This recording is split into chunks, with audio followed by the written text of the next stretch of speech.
முக்கிய செய்தி. திருப்பரங்குன்றம் முருகன் கோவிலில் பங்குனி திருவிழாவின் முக்கிய நிகழ்ச்சியான தேரோட்டம் நடைபெற்றது. இதுகுறித்த கூடுதல் விவரங்களை செய்தியாளர் மதன்குமார் வழங்க கேட்கலாம். வணக்கம் மதன்குமார், இந்த திருப்பரங்குன்றம் தேரோட்டத்தில் எத்தனை பக்தர்கள் பங்கெடுத்திருக்கின்றனர்? பக்தர்களினுடைய வசதிகளுக்காக எத்தகைய ஏற்பாடுகள் அங்கு செய்யப்பட்டிருக்கின்றன? நிச்சயமாக கனவோட திருப்பரங்குன்றம் சுப்பிரமணிய சுவாமி திருக்கோவில் பங்குனி தேரோட்டம் பக்தர்கள் அரோகரா கோஷம் முன்னேற்றத்தை விமர்சையாக நடைபெற்று வருகிறது.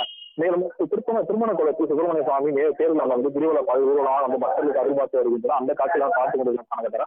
திருப்பரங்குன்றம் சுப்பிரமணிய சுவாமி திருக்கோவில் பங்குனி திருவிழா தேரோட்ட நிகழ்வு வெகு விமர்சையாக நடைபெற்று வருகிறது. பல்லாயிரக்கணக்கான பக்தர்கள் அரோகரா கோஷங்கள் விண்ணப்பிலாக சுப்பிரமணிய சுவாமி தெய்வானை ஆடி அசைந்து வந்து தேர்தல் அமர்ந்து கிரிவலம் பாதை சுற்றி வந்து பக்தர்களுக்கு அருள்பாலித்து வருகின்றனர். அது அறுப்படை வீரர்கள் முதற்படை வீரனா அருள்மிகு திருப்பவன சுப்பிரமணிய சுவாமி திருக்கோவில் பங்குனி திருவிழா கடந்த 5ஆம் தேதி கொடியேற்றத்துடன் தொடங்கியது. 15 நாட்கள் நடைபெறும் திருவிழாவின் முக்கிய நிகழ்வாக சுப்பிரமணிய சுவாமி தெய்வானை திருக்கல்யாணம் வைபவம் நேற்று கோவில் ஆறுகள் மண்டலத்தில் நடைபெற்றது. இதனை அடுத்து உச்ச நிகழ்வான திருத்தோட்ட நிகழ்வு இன்று காலை சரியாக 6:35 மணிக்கு தொடங்கியது. சுப்பிரமணிய சுவாமி தெய்வானை மலர் மாலைகளாலும் வெற்றி வேறு மாலையாலும் அலங்கரிக்கப்பட்டு பட்டாடை உடுத்தி கோவிலில் இருந்து அழைத்து வரப்பட்டு கண்ணகி முன்பு நிறுத்தி வைக்கப்படுகிற பெரிய தேர்தல் அருள்வாளித்தனர். தொடர்ந்து உற்சவர் விநாயகர் இளந்தெரிய சிறிய தேரை பெண் பக்தர்கள் இழுத்து சென்று நிகழ்ச்சியை தொடங்கி வைத்தனர். பின்னர் கோவில் சுபாஷியார் கொடிய சிற்பம் மேலதாளம் முழங்க பல்லாயிரக்கணக்கான பக்தர்கள் அரோகரா கோஷம் நினைத்து வடம் பிடித்து தேரை இழுத்து சென்று வருகின்றனர். திருப்பரங்குன்றம் கிரிவல பாதையில் பக்தர்கள் கூட்டத்திற்கு நடுவர தேர் ஆறு அசைந்து சென்று கண்குலா காட்சியாக அமைந்துள்ளது.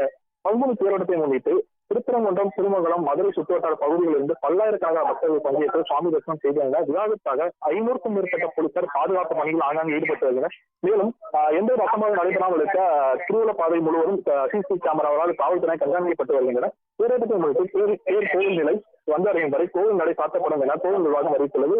கோவில் நிலைக்கு வந்த பின்பு கோவில் நிலையத்தில் திறக்கப்பட்டு பக்தர்கள் வழக்கம் போல் சுவாமி தரிசனம் செய்ய அனுமதிக்கப்படுவார்கள். கனகதாரா. விவரங்களை வழங்கியமைக்கு நன்றி மதன்குமார்.